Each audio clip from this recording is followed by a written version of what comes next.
받으실 하나님의 말씀은 시편 1편을 통하여 복 있는 사람은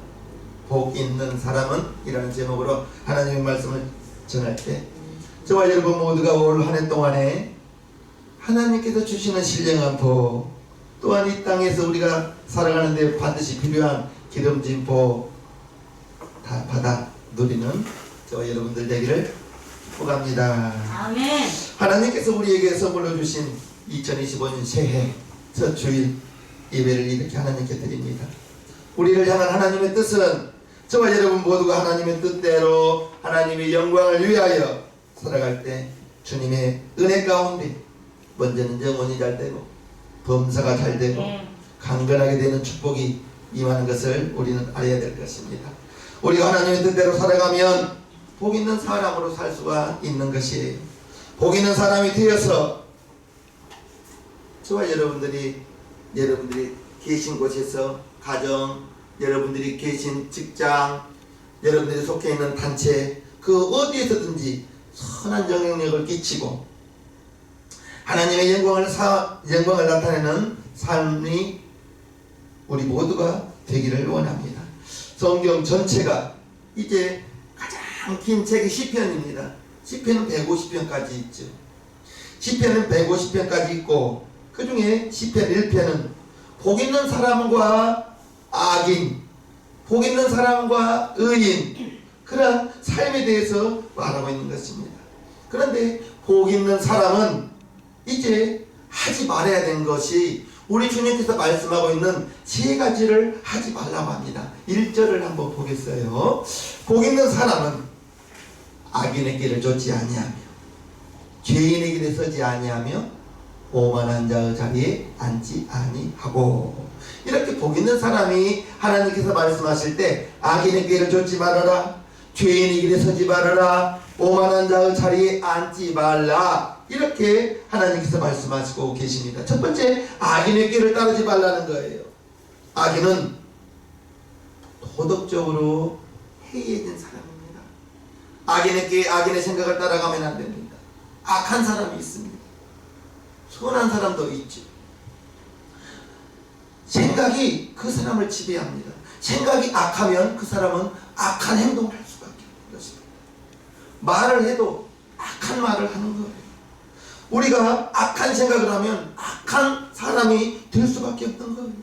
그러면 선한 생각을 하면 선한 사람이 되죠. 그래서 우리는 늘 생각을 지켜야 돼요.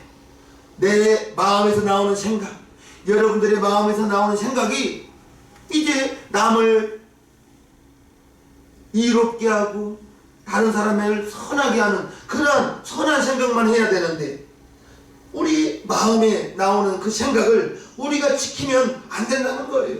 절대로 악한 사람의 생각을 품으면 안 됩니다. 그래서 잠언의 4장에 이렇게 말씀하고 있는 거예요. 무릇 지킬 만한 것보다 더욱 무엇을 지키라? 우리의 마음을 지키라는 거예요. 마음에서 나오는 것이 생각인데 그 생각이 악한 생각이 나오면 악한 말을 하고 악한 행동을 하고, 그 마음에서 나오는 생각이 선한 생각이면 선한 말을 하고 선한 행동을 하는 것입니다. 그래서 생명의 근원이 마음에서 나기 때문에 마음을 잘 지키라, 이렇게 성경을 통해서 권면하고 있는 것입니다. 저와 여러분들이 우리가 마음을 지키면서 절대 긍정의 생각을 해야 됩니다. 절대 감사의 생각을 해야 됩니다. 좋은 생각만 해야 된다는 것입니다. 좋지 않은 생각을 하면, 부정적인 생각을 하면 말이 부정적인 것입니다. 행동이 부정적인 것입니다. 여러분들 주위에 부정적인 사람이 있다면 이만큼 안 좋은 것이 있어도 이만큼 안 좋다고 말하는 사람이 있어요, 없어요? 있을 거예요. 부정적인 생각이 그 사람을 지배하기 때문에 말하는 것이 부정적이에요. 부정적인 말을 계속 들어보십시오. 나에게서 나오는 마음은 부정적인 마음밖에 안 나옵니다. 부정적인 믿음밖에 안 나옵니다. 하나님의 말씀을 많이 들으면 하나님의 믿음이 나올 텐데 부정적인 말을 많이 들으면 부정적인 믿음이 나오는 거예요. 부정적인 믿음이 뭐예요? 안 된다는 말이죠. 안 된다는 생각이죠. 실패한다는 말이죠. 실패한다는 생각이죠. 그러한 것은 부정적인 생각입니다. 저와 여러분들에게 안 된다는 생각 멀리 던져버리시기를 주님 이름으로 축복합니다. 절대 긍정, 절대 감사합니다. 넘어져도 감사하는 것은 정말 넘어져서 손바닥만 좀 다치고 얼굴 다치지 않은 거 감사. 자동차 사고가 났어요. 물론 안 나야 되지만 났습니다. 그런데 내가 다치지 않은 거 감사. 상대방이 다치지 않은 거 감사. 아, 재수없게 왜 교통사고야 새해부터. 그리하지 마시고 부정적인 것 속에서도 감사하는 것을, 감사할 수 있는 것을 찾아간다면 저와 여러분들이 복된 마음을 지킬 수 있을 것입니다. 하나님은 절대 긍정의 사람, 절대 감사의 사람과 함께 하시지, 절대 부정적인 생각과 절대 원망, 불평하는 사람과는 하나님이 함께 할래야 함께 할 수 없다는 것을 꼭 기억하시면서 무엇을 보아도 절대 긍정입니다. 어떤 현상이 어떤 환경 속에 있더라도 절대 감사만 되어지는 저와 여러분들 되기를 주님의 이름으로 축복합니다. 악인의 길을 쫓지 말라 했고요. 두 번째는 죄인의 길에 서지 말라는 거예요. 죄인이라는 것은 하나님의 뜻을 벗어난 것. 요한복음 16장에는 예수 그리스도를 알지 못하는 것이 죄라고 했는데, 이제 죄라는 말이 목표를 벗어나는 것, 이게 죄라는 거예요. 우리가 하나님의 뜻을 벗어난 삶을 살아가면 죄인 될 수밖에 없어요. 저와 여러분들은 하나님의 영광을 위하여 살아가야 되는데, 그런즉 너희가 하나님의 영광을 위하여 너희 몸을 값지게 드리라 했었거든요. 내가 나의 몸으로 나를 위해서 살아가는 것이 아니라 나 위하여 피 흘려주신 주님을 위하여 살아가는 것이 우리의 삶의 본분인데, 하나님의 영광을 위하여 살아가는데 그 목표를 벗어나면 죄인이라는 거예요. 그러면 삶의 방향이 달라져 버리는 거예요.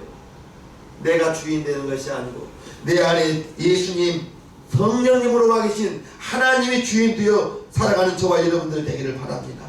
하나님의 뜻을 벗어나서 내 뜻과 내 고집대로 살아가게 된다면 결국 죄에 빠질 수밖에 없고 문제 속에 빠질 수밖에 없다는 걸 우리는 알아야 됩니다.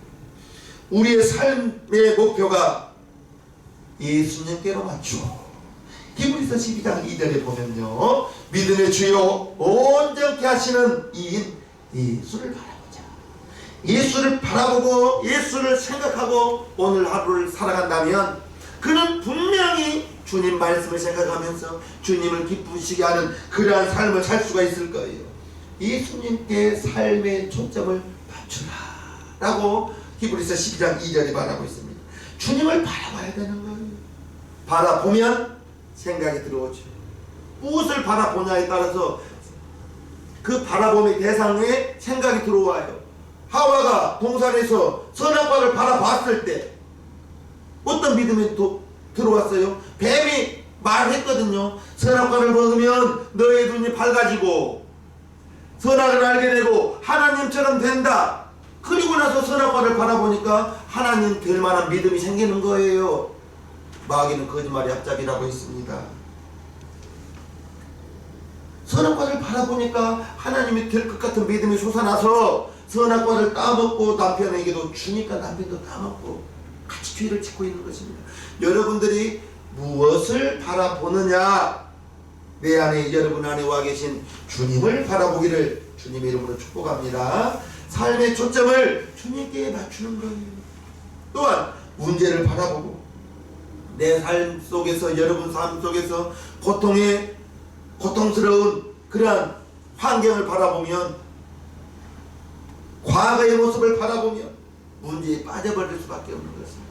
베드로가 주님 밤 깊은 밤에 저 멀리서 주님이 걸어왔을 때 사람들이 유령이 다 있습니다. 예수님이 나니까 두려워 말라. 베드로가 용감하게 말하죠. 주님이시거든 나를 명하여 물 위로 오라 하소서. 예수님이 오라 했습니다. 베드로가 저벅저벅 배에서 내려서 걸어가는데, 걸어가다가 무엇을 바라보다가 빠졌어요? 좌우에 바람이 불어오는 것을 보고 물결이 높아지는 것을 보고 두려워 빠지는 것입니다. 주님을 바라봤을 때에는 똑바로 걸어갔는데 물결을 바라보고 바람을 바라보다가 두려움이 들어와서 빠지는 거예요. 왜 의심하였느냐? 왜 의심하였느냐? 저와 여러분들이 우리의 생각을 바르게 하기 위해서는 문제를 바라보지 마시고 문제보다 더 크신 주님을 바라보시기를 주님 이름으로 축복합니다. 사방으로 우겨쌈을 당하여도 우리가 두려워하지 않을 것은 주님이 나와 함께 하기 때문에 주님이 여러분과 함께 하신다는 그 사실을 결코 잊어서는 안 될 거예요. 세 번째로 오만한 자의 자리에 앉지 말라고 했어요. 오만한 자라는 것은 하나님을 없인 여기는 사람들, 하나님을 없인 여기기 때문에 교만한 자라고 말할 수가 있습니다.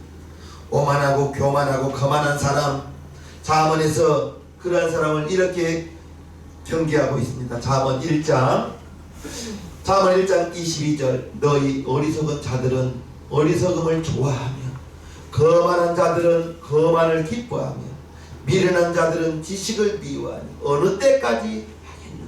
어리석은 자, 거만한 자, 미련한 자, 절대로 오만하고 교만한 사람들 같은 자리에 있어서도 안 되는 거예요. 오만한 자의 자리에 앉지 말라고 했습니다. 행동으로 옮기지 말라는 거예요. 행동을 바르게 하라는 거예요. 저와 여러분들은 언제나 낮은 자리에서 섬겨주는 자리에만, 섬기는 자리에만 저와 여러분들이 있기를 주님의 이름으로 축복합니다. 대접받으려고 하지 마시고. 저도 정말 담임 목사다 보니까 대접받을 일이 많아요. 그러다 보면 굉장히 죄송스럽기도 해요. 미안하기도 하고.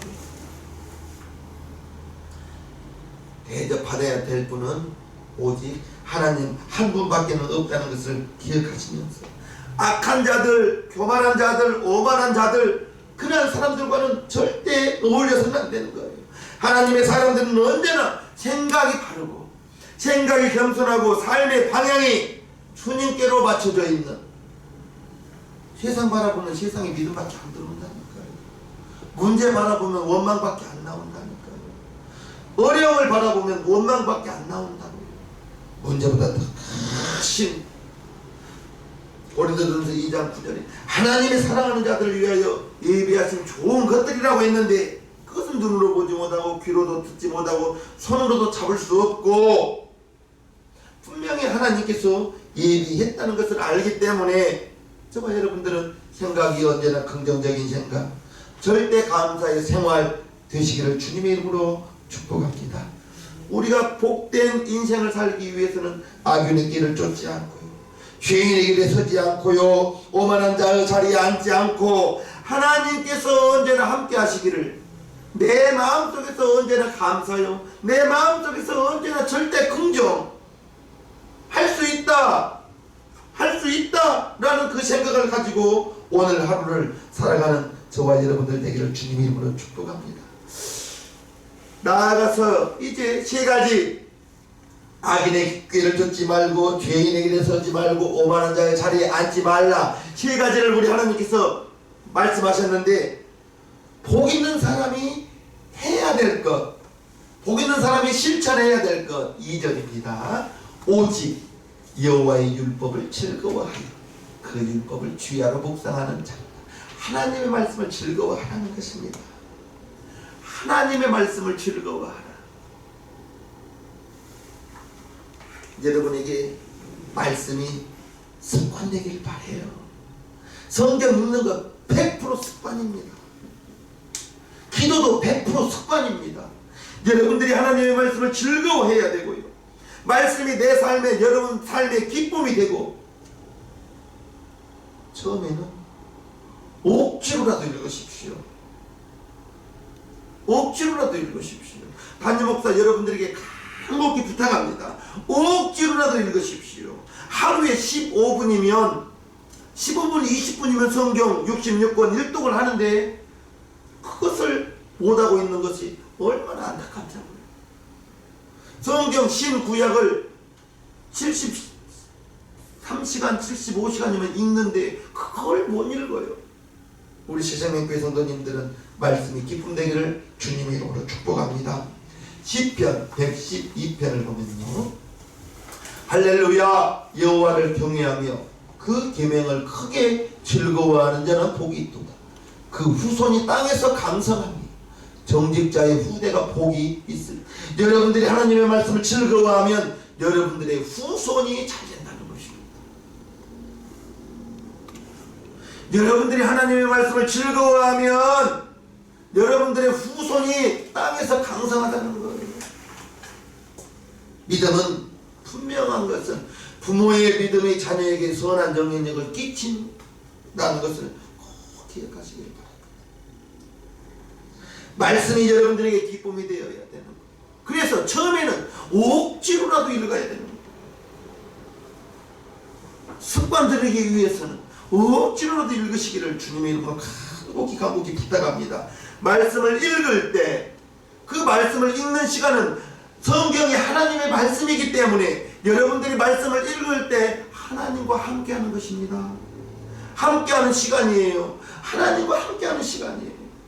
하루에 24시간은 누구나 다 동일합니다.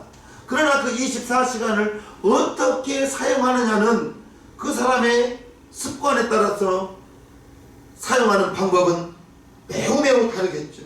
말씀을 읽을 때 하나님과 함께하는 것 꼭 기억하시고, 말씀이 읽을 때 여러분들의 영혼에 양식된다는 것을 기억하시기를 주님의 이름으로 축복합니다.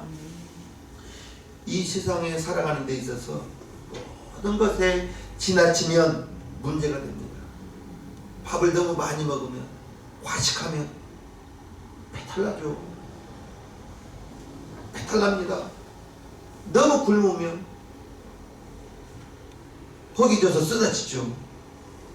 신앙생활에도 우리가 균형 있게 해야 되는데 너무 지나치게 금식하면 몸을 해하게 되고 문제가 생기는데, 그런데 아무리 강조해도 지나치지 않는 것은 하나님의 말씀입니다. 말씀을 여러분들에게 아무리 강조해도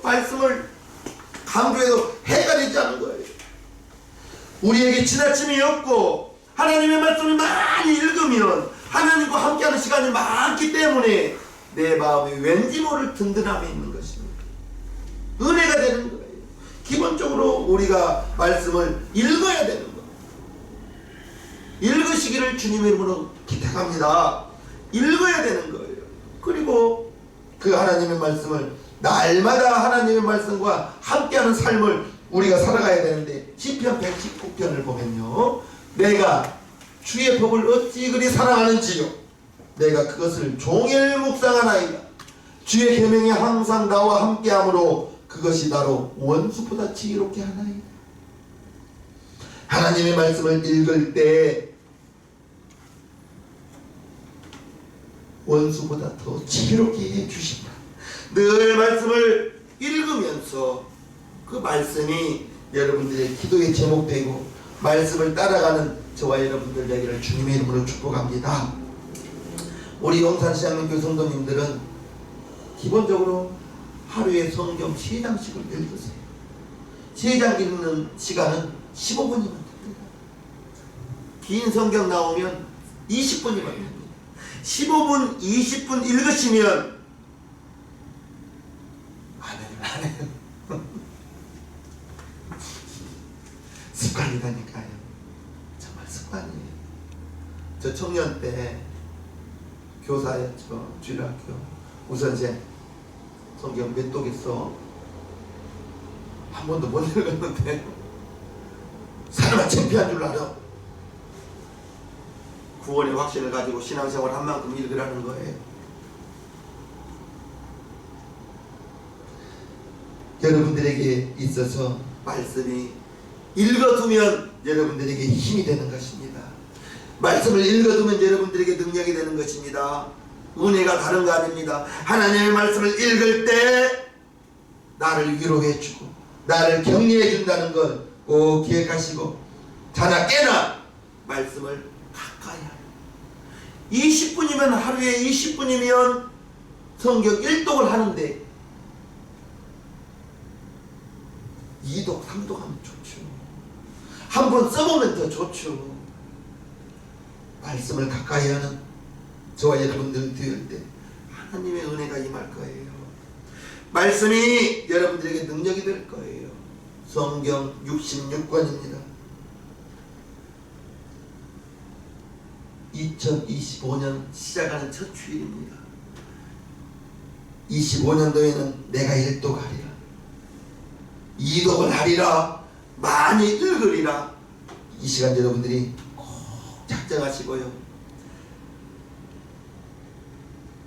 올 한해는 어찌되든 1독 이상씩을 하는 저와 여러분들 모두가 되기를 바랍니다.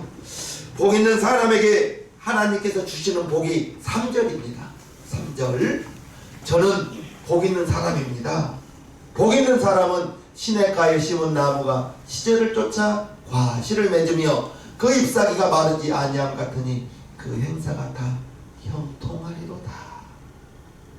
말씀을 주야로 묵상하고 하나님의 말씀을 가까이 하는 사람, 그 사람이 복 있는 사람인데, 그 사람은 시냇가에 심은 나무가 시절을 쫓아 과실을 맺는다라고 말하고 있습니다. 그리하여 형통의 복을 받는다라고 했어요. 다 형통하리로다.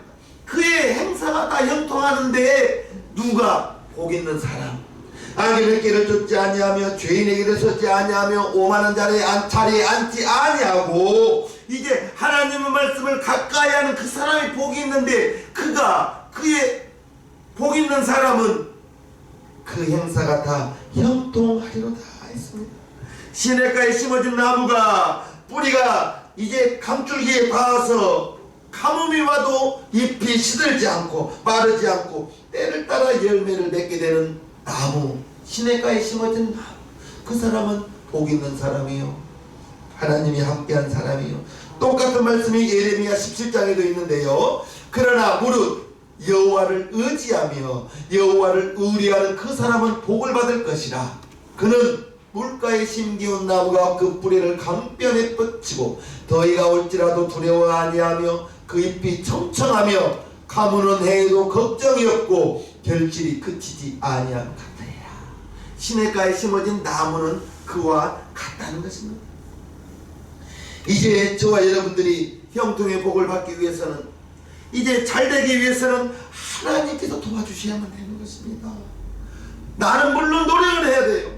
내가 노력을 하고 내가 수고를 해야 되는데, 이제 내가 수고하고 노력하는데 내 수고가, 내 손이 하는 그 수고에 결실이 있기 위해서는 하나님이 도와줘야 되는 것입니다. 하나님이 도와주는 사람은 복 있는 사람이요, 악인의 길을 쫓지 않고 죄인의 길에 서지 않고 오만한 자의 자리에 앉지 아니하면서 세 가지를 금하면서 한 가지 하라는 것, 하나님의 말씀을 가까이 하라. 하나님의 말씀을 가까이. 성경에 형통의 복을 받은 사람이 참으로 많습니다.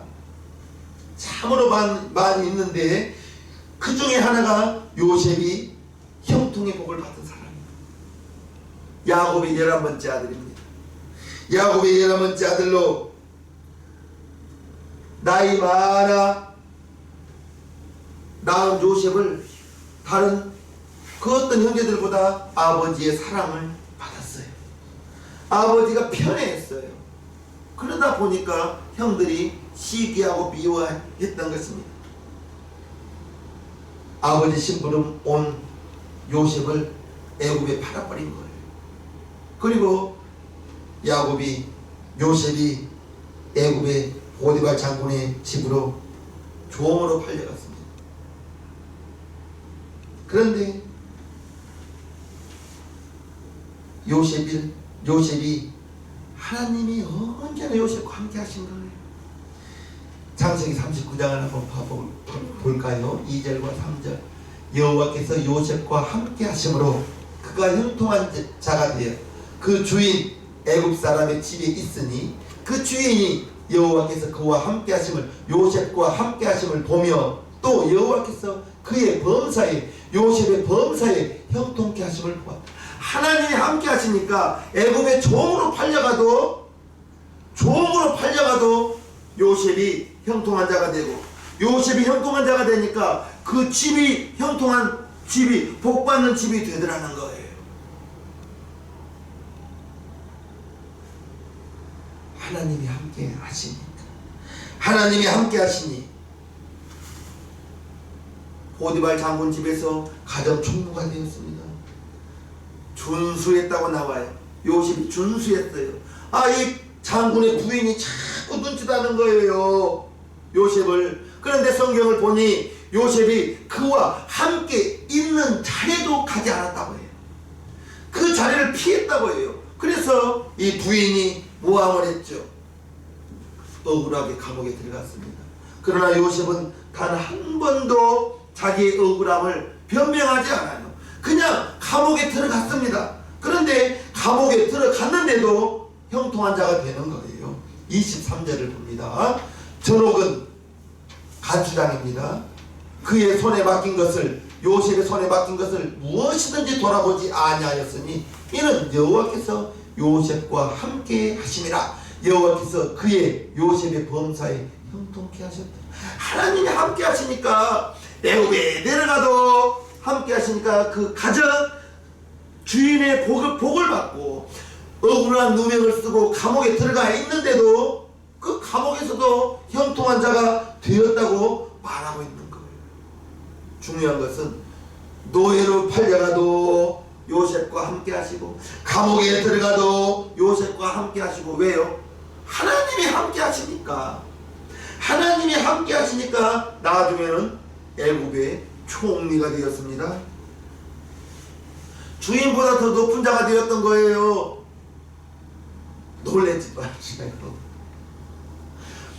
정말 30세에 요셉이 30세에 애굽의 총리가 되었는데 그가 진급에서 총리가 되었나요? 그가 행정고시에 합격해서 공무원으로 사급으로 들어가서 출세했냐고요. 하나님이 애굽으로 내려가게 만들고 종으로 내려가게 만들고, 그 가정에서 억울한 누명을 써서 감옥에 들어갔는데 그 감옥이 어떤 감옥이었나요? 바로 왕의 죄수들이 있던 감옥이었습니다. 왕이 보낸 죄수들이 어떤 죄수들이었겠어요? 고위 관료들이 들어와 있는 그 감옥, 요셉이 그 감옥에서 2년간 있었는데 그 고위 관료들로부터 나라를 통치하는 방법을 2년 동안 배운 것이 요셉입니다. 그래서 억울하게 누명으로 감옥에 들어간 것 같았는데 하나님의 큰 계획 속에서는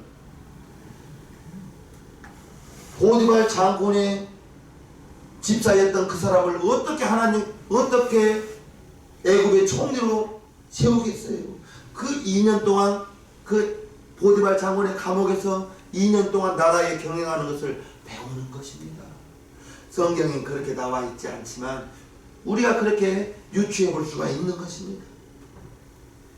하나님이 함께하니, 노예로 팔려가도 하나님이 함께하니 형통한 자가 되고, 애굽의 죄수로 들어가도 그가 형통한 자가 되고. 할렐루야. 가나안 정복을 앞둔 여호수아에게 하나님이 말씀하십니다. 여호수아서 1장 7절과 8절이요. 오직 너는 마음을 강하게 하고 극히 담대히 하여 나의 종 모세가 네게 명한 율법을 다 지켜 행하고 좌로나 우로나 치우치지 말라.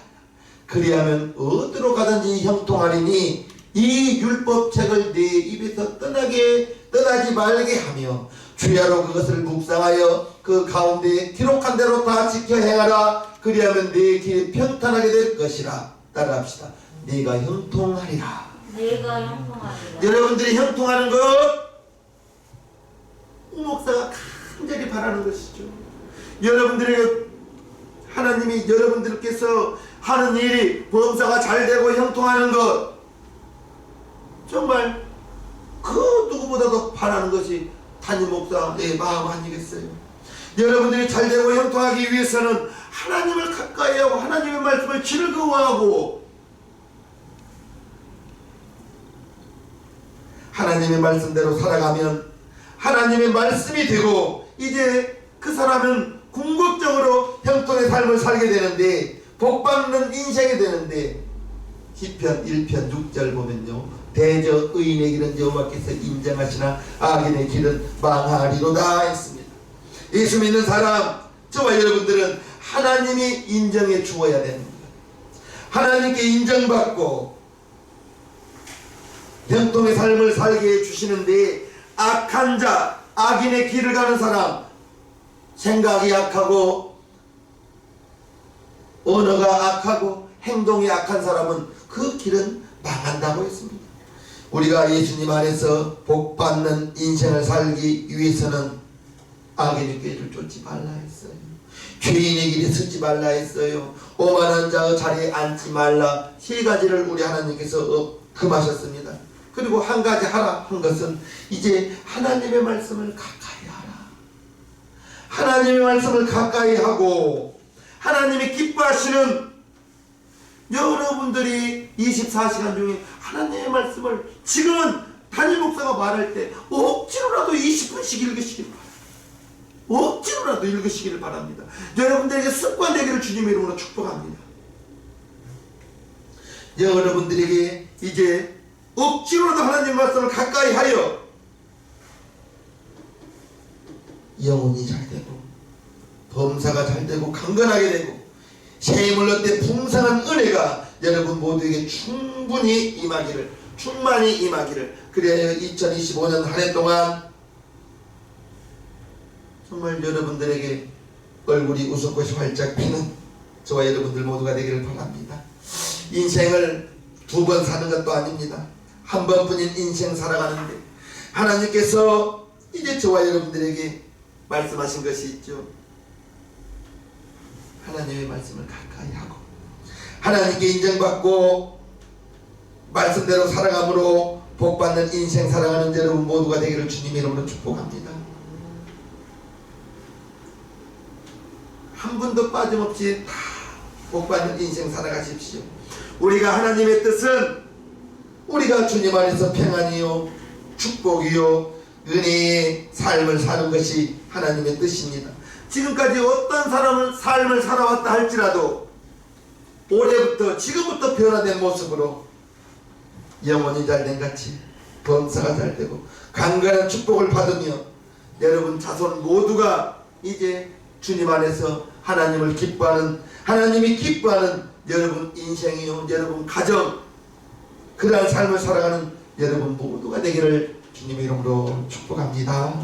축복합니다. 아멘. 우리 이 시간 결단하며 기도해 보겠습니다. 하나님 아버지, 2025년 우리에게 하나님께서 말씀하십니다. 악인의 교회를 쫓지 말라, 죄인의 길에 서지 말라, 오만한 자의 자리에 앉지 말라. 그리고 이제 우리에게 말씀하신 하나님의 법을, 율법을 즐거워하여 주야로 묵상하라 했습니다. 하나님의 말씀이 우리들의 삶의 길이 되고 이제 빛이 되는, 이제 등불이 되는 그러한 한 해가 되기를 원하오니 주 예수여 우리 성도들과 함께하여 주시옵소서.